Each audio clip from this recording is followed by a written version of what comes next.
Bonjour, je suis Catherine Gingras, conseillère en aménagement à l'arrondissement du Plateau-Mont-Royal et je vous présente un projet de modification réglementaire qui vise à modifier le règlement régissant la démolition d'immeubles et le règlement d'urbanisme de l'arrondissement. Cette présentation se fait en amont de l'Assemblée publique de consultation qui aura lieu en présentiel, donc en personne, au 201 Laurier-Est le 19 avril 2022 et vise à vous offrir la possibilité de prendre connaissance du projet de règlement en amont de cette consultation et également de nous faire part de vos commentaires de manière virtuelle par le formulaire qui est disponible à cette fin sur le site web de l'arrondissement plutôt qu'en personne si c'est ce que vous préférez. Donc, comme son nom l'indique, le projet de règlement, le 2021-06, vise notamment à revoir les paramètres d'encadrement des démolitions d'immeubles et il poursuit 4 objectifs principaux. Premier objectif est celui de revoir ce qu'on entend par une démolition d'immeuble, les paramètres qui viennent déterminer qu'est-ce qu'on peut autoriser dans le cadre d'une démolition, d'une transformation pour mieux refléter la vision architecturale de l'arrondissement, ce qui vient toucher des notions de patrimoine, mais également de développement durable. Deuxième objectif, c'est celui d'améliorer l'applicabilité du règlement tant aux étapes de l'analyse des demandes de permis que de l'inspection. Donc, avoir des règles plus claires, mieux applicables. Troisième objectif, c'est celui de traduire de façon plus explicite les pouvoirs relatifs à la protection des locataires lorsqu'on présente une demande de démolition d'immeuble devant le comité de démolition. Donc, de traduire de façon plus explicite les pouvoirs qui sont inclus à la loi sur l'aménagement et urbanisme pour que les règles encore là soient énoncées de façon le plus explicite. Quatrième objectif, préciser et revoir le cheminement de certains dossiers, tant dans un objectif purement de clarté administrative que pour réduire en fait le traitement, les délais de traitement de certains dossiers.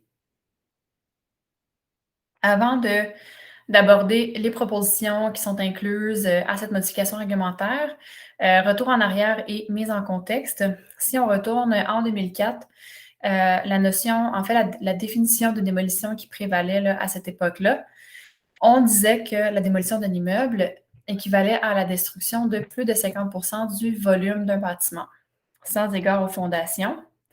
Et en 2013, lors d'une modification réglementaire, on est venu modifier cette notion de volume qui, on s'était rendu compte, était très difficile d'application dans les faits par la notion de superficie.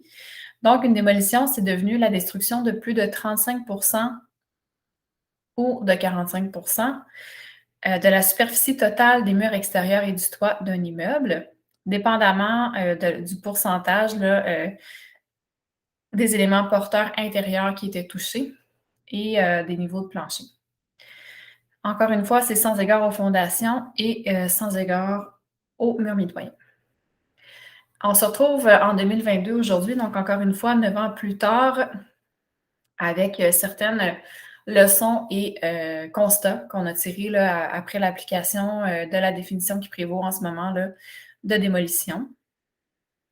Donc, première observation, premier enjeu, c'est que la définition actuelle, étant donné que le calcul du 35%, du 45% des surfaces démolies n'inclut pas les planchers, comme c'est le cas d'ailleurs dans plusieurs autres arrondissements d'inclure les planchers, ça donne en fait la possibilité à des projets qui équivalent à des stratégies d'évidage, donc de vider complètement l'intérieur d'un bâtiment là, pour laisser seulement la coquille, qui équivaut à une forme douce de façadisme, qui n'est pas le façadisme là, dans les formes qu'on lui connaît dans le centre-ville avec la construction de bâtiments de grande hauteur derrière, mais tout de même une forme de façadisme. Ensuite, il y a aussi, lorsqu'on vient démolir des volumes annexes qui sont attachés au corps principal d'un bâtiment, mais qui sont des volumes qu'on est venu ajouter avec le temps, avec les définitions actuelles, si ces volumes-là sont attachés, ils peuvent faire basculer un projet en démolition, alors qu'on sait que ces annexes, rangements et autres hangars, souvent sont des volumes là, de moindre qualité de construction, qu'on ne veut pas nécessairement conserver.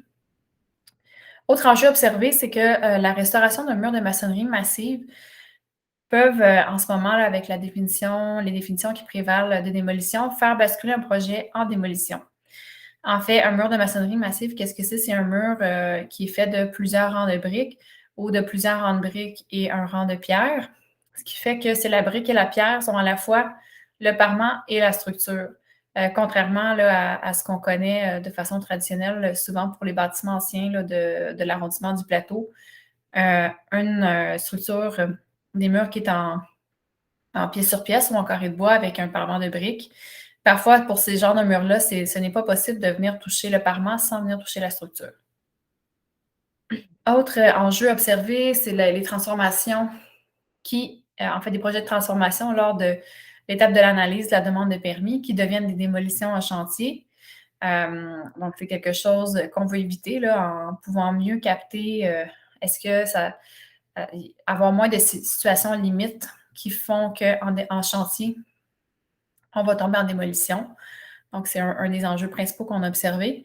Également, on a observé que la notion de superficie n'était pas exacte pour parler de la charpente, ouais, en fait, pour parler des composantes de bâtiment. Quand on parle de la superficie d'un toit, en fait, si on regarde l'axonométrie, là, on prend l'exemple du toit. Le toit, c'est une multitude de couches. C'est pas seulement une superficie, mais il y a les solives de plafond du dernier niveau du bâtiment. Il y a toute une série d'éléments de charpente de bois qui vont faire la pente du toit vers un drain. Il y a une membrane, donc il y a vraiment plus d'éléments, ce qui faisait que ça pouvait amener de la confusion dans l'application du règlement. Euh, donc, amener de la confusion dans ce qu'on entend par la superficie d'un toit, d'un mur. Outre ces préoccupations là, qu'on a identifiées, préoccupations et enjeux, avant de se lancer dans les propositions de modification du règlement, on a également identifié qu'est-ce qui constitue la vision de l'arrondissement en termes architectural. Donc, d'abord, on savait que ce qui est important pour l'arrondissement et l'ensemble de la réglementation le reflète d'ailleurs, c'est de conserver les façades des bâtiments anciens, donc les façades traditionnelles, et aussi les relations avec les niveaux intérieurs, parce qu'il y a un lien là, qui est indissociable entre les planchers et les façades. Donc, ça, c'est quelque chose qui est important à conserver. Ensuite, on savait l'arrondissement désire continuer à permettre certaines transformations types des bâtiments, donc les agrandissements arrière et les agrandissements hauteur, soit par l'ajout d'étages ou par l'ajout de mezzanine. On sait que c'est des stratégies qui sont souvent proposées là, pour adapter les bâtiments traditionnels de type plex. On veut également pouvoir continuer à autoriser le décloisonnement des espaces intérieurs. Donc, souvent, il y a des murs porteurs là, qui sont au centre des plex traditionnels du plateau, mais aussi d'autres quartiers centraux montréalais. Et dans l'actualisation de ces bâtiments-là, il y a une volonté souvent de décloisonner là, des espaces intérieurs. Donc, quelque chose qu'on désirait là, continuer de permettre. Quelques mots avant encore une fois, de passer aux modifications proposées sur la démarche privilégiée pour s'assurer d'atteindre notre objectif là, d'améliorer l'applicabilité du règlement. D'abord, pour ce qui a trait à la cohérence entre le règlement et la réalité construite des bâtiments, il y a eu la consultation d'un ingénieur en structure spécialisé en bâtiments anciens. Donc, pour s'assurer que le vocabulaire qu'on utilisait était précis, faisait référence aux bons éléments, et aussi que la solution préconisée au final, les propositions étaient réalistes d'un point de vue structural. Deuxième élément, pour s'assurer de la simplicité d'application par les agents du cadre bâti, les professionnels en architecture et les inspecteurs à l'arrondissement, il y a un comité de travail multidisciplinaire là, qui a été formé à l'interne, donc pour prendre en compte les observations et les enjeux, les réalités propres à chacun de ces rôles-là pour en tenir compte. Et également, il y a la division du droit pénal, donc nos collègues à la Ville qui s'occupent de faire cheminer les dossiers à la Cour municipale pour s'assurer que le règlement était applicable. C'est certain qu'un règlement, ce sont des règles dont on se dote là, à l'arrondissement et avec les citoyens aussi. Donc, en termes d'équité, c'est important de pouvoir faire appliquer un règlement lorsqu'on développe certaines dispositions. Finalement, pour la simplicité d'application est recherchée, bien évidemment, pas seulement à l'interne, mais aussi à l'externe. Donc, pour les citoyens, les professionnels externes en architecture qui les accompagnent dans leurs projets. Donc, ce qui est prévu pour ça, c'est certain que bon, la simplification des règles va aider, mais il y a aussi la création de documents informatifs illustrés qui est prévue au terme de la démarche. Donc, un peu dans la même idée là, que le guide de design qui existe présentement pour les agrandissements et les nouvelles constructions, ou encore le règlement d'urbanisme illustré. Alors, si on commence à rentrer dans les propositions, les modifications proposées d'abord au règlement de démolition. Donc, ce qui est proposé, c'est plutôt que d'y aller avec une addition de superficie pour équivaloir un pourcentage, là, additionner des superficies de toiture, des superficies de mur, on va identifier plus précisément, on propose en fait d'identifier plus précisément quelles parties d'un bâtiment sont à conserver et lesquelles peuvent être démolies dans le cadre d'un projet de transformation. Et on vient aussi ajouter des démolitions qui peuvent être autorisées sans l'autorisation d'un comité, qui correspondent à des volumes qu'on juge de moindre intérêt, de moindre qualité. Pour améliorer l'applicabilité du règlement, on propose aussi d'élaborer une définition de démolition qui soit centrée sur la charpente des bâtiments, la structure uniquement. Donc, quand on parle de démolition d'immeubles, c'est vraiment de ça qu'on parle. On ne parle pas d'enlever des couches de finition intérieure. On ne parle pas non plus de remplacer des parements intérieurs. On parle vraiment de la charpente des bâtiments. Donc, on vient clarifier ça. Également, on met de l'avant une définition très large d'une démolition. Par contre, on vient exclure certaines situations ciblées où est-ce qu'on peut démolir des parties de bâtiment sans obtenir un certificat d'autorisation de démolition ou un permis de démolition. Donc, plusieurs cas vont être possibles dans le cadre d'un permis de transformation.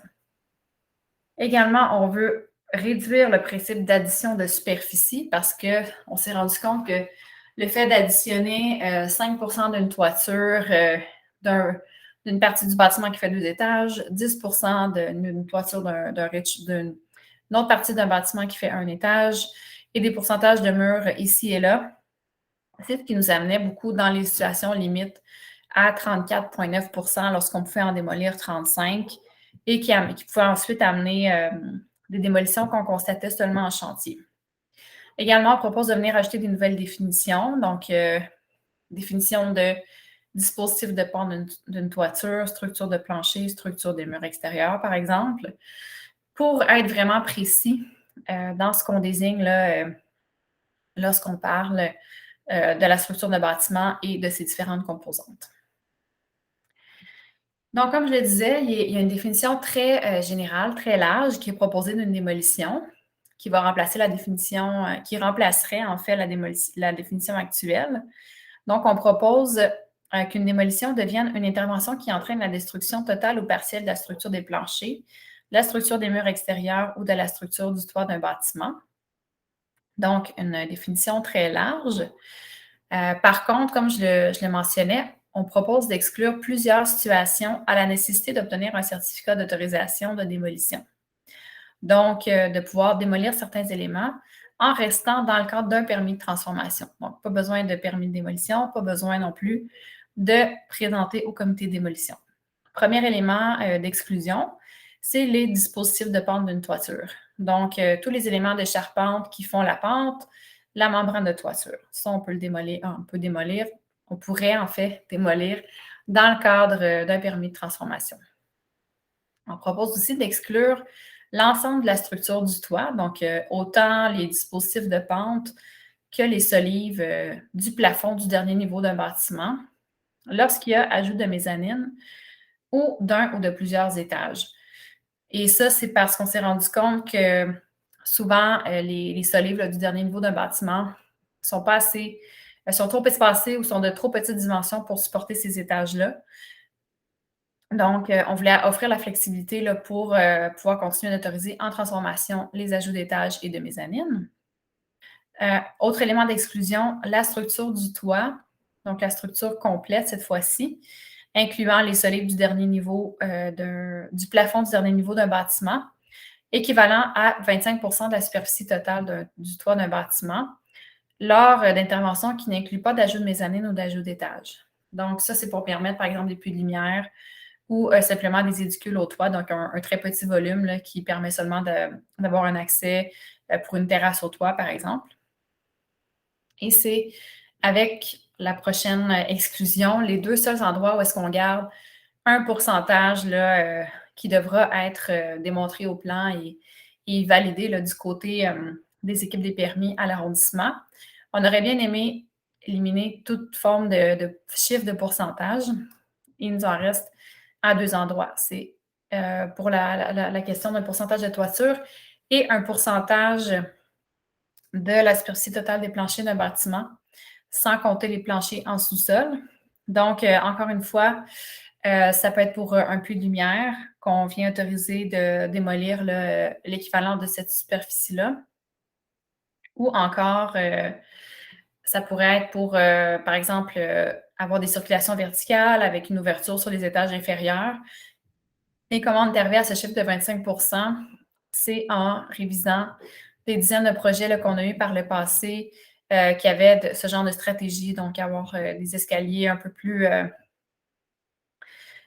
spacieux avec des ouvertures un peu plus grandes sur les étages inférieurs pour apporter de la lumière entre les différents étages. Donc, avec ce 25 %-là, c'était confortable là, par rapport au projet type qu'on avait à l'arrondissement. Et également le fait que pour les planchers, ce soit cumulatif d'un étage à l'autre. Ça permet d'avoir, autoriser, par exemple, la démolition d'un pourcentage plus important à un étage qu'à un autre, si jamais il y avait des solives abîmées, par exemple. Ensuite, autre élément d'exclusion, ce sont les murs extérieurs qui ne sont pas considérés comme une façade. Donc ça, c'est vraiment un élément de flexibilité plus important là, par rapport à ce qu'on observait auparavant. Auparavant, tout mur extérieur était vraiment critique. En fait, la démolition de tout mur extérieur était vraiment critique pour faire basculer là, en fait un projet côté démolition ou transformation. Mais maintenant, ce qu'on préconise, c'est vraiment la conservation de la façade. Pour les autres murs, il est possible de les démolir. Bon, bien entendu, on ne s'attend pas à ce que des murs mitoyens soient démolis. On sait que c'est très rare. Là. C'est vraiment pour offrir la flexibilité des agrandissements arrière à l'objectif principal. Il est également proposé de pouvoir autoriser la destruction d'un mur de maçonnerie massive lors de sa restauration sans tomber en démolition, donc que ça devienne, qu'on puisse le considérer comme le remplacement d'un parement là, sur un mur qui aurait un autre type de charpente. Également, une partie de façade, lorsqu'il y a l'ajout ou l'agrandissement d'une ouverture qui est prévu pour l'installation de portes, de fenêtres ou de vitrines. Et finalement, la structure d'un plancher en sous-sol, les fondations sont toujours exclues, comme c'était le cas là, dans les deux moutures précédentes du règlement ou de la définition de ce qui est une démolition. Également, on exclut les dépendances de 15 mètres carrés ou moins de l'obligation d'avoir un certificat d'autorisation de démolition. Et ça, c'est parce qu'on sait que pour construire une dépendance de 15 mètres carrés au moins, un permis n'est pas requis. Donc, pour aller dans la même logique, on propose là, d'exclure la nécessité d'avoir un certificat d'autorisation de démolition pour démolir une dépendance de 15 mètres carrés au moins. Donc, en résumé, pour remplacer la fiche de calcul qui est utilisée là, en ce moment, donc où on invite les professionnels et les citoyens à venir remplir une addition de superficie, puis d'arriver à un total là, à moins de 35 ou 45 des murs extérieurs et du toit. C'est un tableau comme ça résumé. En fait, si toutes les interventions prévues pour la transformation d'un bâtiment figurent à la colonne transformation, donc cette colonne-ci, le projet n'aurait pas besoin de certificat d'autorisation de démolition selon la proposition de modification réglementaire. Donc, c'est vraiment, ça peut être une ou plusieurs interventions dans cette colonne qui sont prévues.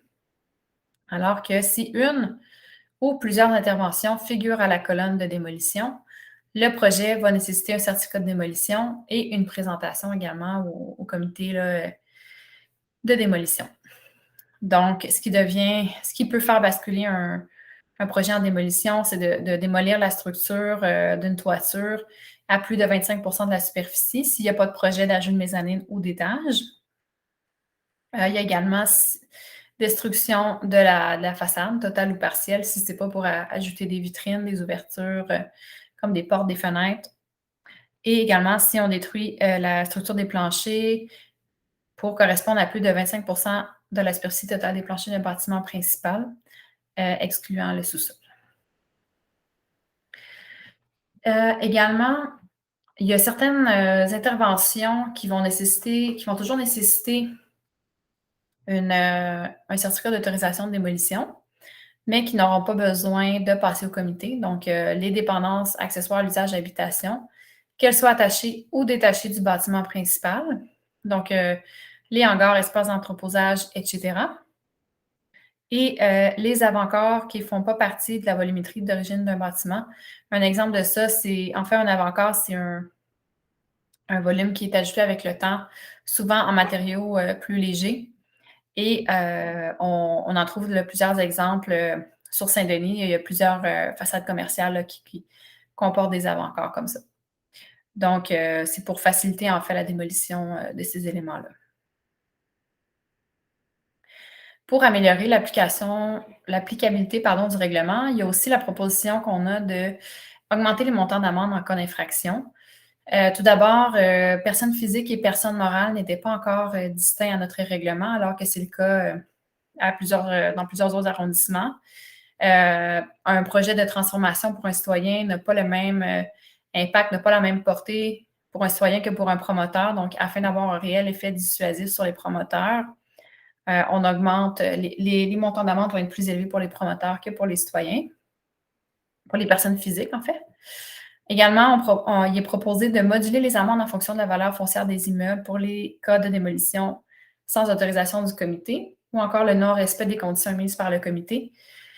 Donc, ça, encore là, ça vise à pouvoir avoir une modulation des amendes selon la gravité, si on veut, des immeubles là, qui ont été démolis sans autorisation. On augmente aussi les amendes pour d'autres types d'infractions au règlement. Vous allez pouvoir avoir le détail en consultant le projet de règlement disponible sur le site web de l'arrondissement. Par rapport au troisième objectif, concernant aux mesures relatives aux droits des locataires, donc, premier élément, c'est qu'on vient spécifier que les conditions d'autorisation de démolition peuvent viser la relocalisation des locataires. Et deuxième élément, c'est qu'on peut demander des preuves de mesures non seulement à venir, mais aussi antérieures de la relocalisation des locataires. Donc, ça, c'est lorsqu'une demande est déposée et qu'elle est étudiée par le comité de démolition, il y a des conditions qui peuvent être attachées à la démolition et aussi de la documentation qui permet là, au comité en fait de juger de la pertinence d'autoriser une démolition pour un bâtiment. Quatrième objectif, préciser et revoir le cheminement des dossiers. Alors, première proposition serait celle de soustraire à l'autorisation du comité de démolition les démolitions de bâtiments qui incluent des logements dans les cas suivants. Un bâtiment qui est démoli pour réaliser un projet particulier de construction, de modification ou d'occupation d'un immeuble, donc d'un PPC-moi, ou d'un projet autorisé par un règlement en vertu de l'article 89 de la Charte de la Ville de Montréal. En fait, c'est déjà le cas pour les immeubles qui ne comportent pas de logement.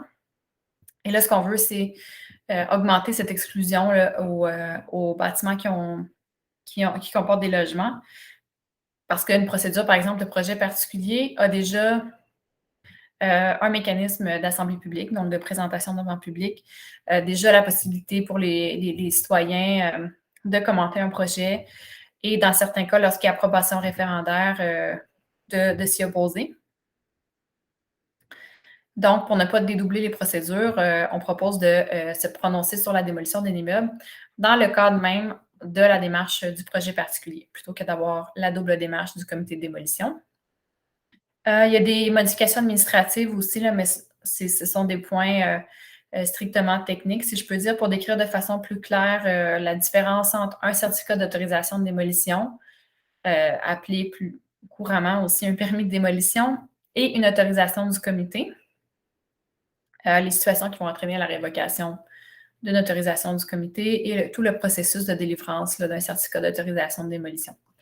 Ce sont vraiment des points très techniques. Finalement, par rapport au quatrième objectif, on modifie également un article du règlement d'urbanisme qui est celui qui vise ou qui encadre plutôt la perte de droits acquis des constructions dérogatoires. Parce qu'étant donné que la définition de démolition qui est proposée dans le cadre là, du projet de règlement que je vous présente en est une qui est très large, référée directement à la définition, parce qu'en ce moment, cet article sur la perte de droits acquis des constructions dérogatoires fait référence directement à la définition d'une démolition des meubles. Si on avait, sans modifier cet article du règlement d'urbanisme, ça veut dire que toute démolition partielle équivaudrait à une perte de droits acquis, ce qui n'est pas logique, là, bien évidemment. Donc, on vient plutôt mentionner que la perte de droits acquis, c'est la démolition équivalente à plus de 50 de la superficie totale de la structure, de la façade, des planchers et du toit. Donc, on vient mettre l'accent sur les mêmes éléments qu'on souhaite conserver dans le cadre d'un projet de transformation. Et comment ce chiffre a été déterminé aussi, c'était pour ne pas avoir de situation où on aurait un projet de transformation, mais où il y aurait perte de droits acquis. Donc, c'est ce qui, la logique là, derrière le chiffre là, de 50 de la superficie totale de la structure de la façade, des planchers et du toit. Pour les dépendances, la démolition totale ou partielle de la structure, des planchers, de la structure des murs, de la structure du toit entraîne une perte de droits acquis. Et pour ce qui est d'une construction qui est devenue dangereuse par suite d'un incendie ou d'une autre cause, il y a également perte de droits acquis là, de cette construction dérogatoire. Donc, ça complète les modifications proposées dans ce projet là, de modification réglementaire. Donc, quelques mots sur le calendrier d'adoption. Le projet a été présenté le 9 juin 2020 au CCU, donc ça fait déjà un moment. Il a été modifié par la suite là, pour répondre à certains commentaires de ce même comité. Au conseil d'arrondissement d'avril 2022, donc le 4 avril, il y a eu adoption du premier projet de règlement, pardon. Il y aura assemblée publique de consultation en personne, comme je vous le disais, le 19 avril 2022. Maintenant, on est dans la période entre ces deux étapes. À venir, il y a l'adoption du deuxième projet de règlement, suivi par l'approbation référendaire, l'adoption du règlement et finalement la prise d'effet du règlement. Donc, une des particularités de cette modification réglementaire ou du projet de règlement, le 2021-06, c'est qu'il ne prévoit pas d'effet de gel, comme c'est le cas habituellement, mais il y aura une prise d'effet du règlement à date fixe le 1er décembre 2022. Donc, pour laisser le temps aux citoyens, aux professionnels de s'ajuster par rapport aux règles nouvelles règles qui sont proposées. Parce qu'on sait qu'il y a des projets qui pourraient être en cours et qui pourraient être touchés par ces propositions de modification. Par rapport à l'approbation référendaire, donc, comme je vous disais, il y a une disposition qui est susceptible d'approbation référendaire. En fait, c'est l'article 14 du règlement 2021-06 qui détermine les situations qui entraînent la perte de droits acquis d'une construction dérogatoire.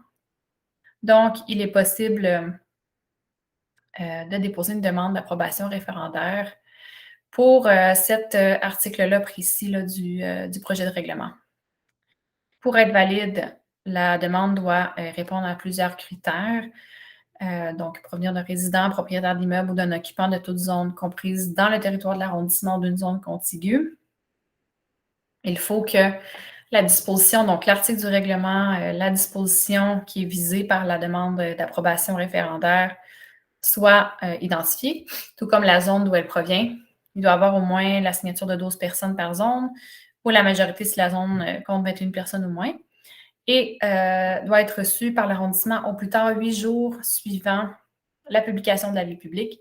Les avis publics sont publiés sur le site web de l'arrondissement, donc à la suite là, de la deuxième présentation au conseil d'arrondissement.